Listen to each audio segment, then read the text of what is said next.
Готови ли сте да научите 10 невероятни факта за тайния тунел под Шипка? Факт номер 1. Слухове за тунел датират още от 70-те години.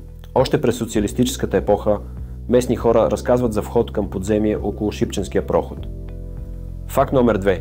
Дължината му е над 6 км по права линия, свързва с паметника на Бузлуджа. Говори се, че е бил изграден за тайно движение на военни или партийни лидери. Факт номер 3. Архитектурата му е уникална. На място има затворени входове, изоставени врати, заварени люкове и бетонни капаци около върха. Хора ги свързват с подземна мрежа. Факт номер 4. Тунелът е бил стратегически важен. Смята се, че е бил част от военна система. Теории казват, че в случай на нападение по време на Студената война, под Шипка е имало команден център, достъпен само за висши офицери. Факт номер 5. Свързан е с древни тунели от времето на Османската империя. Според някои изследователи, самата планина крие проходи, използвани още от турците или дори по-рано, от траките.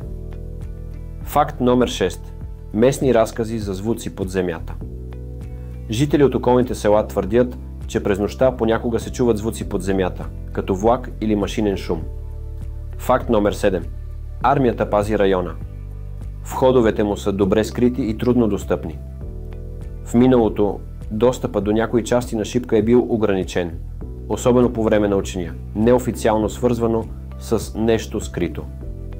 Факт номер 8. Няма официални документи.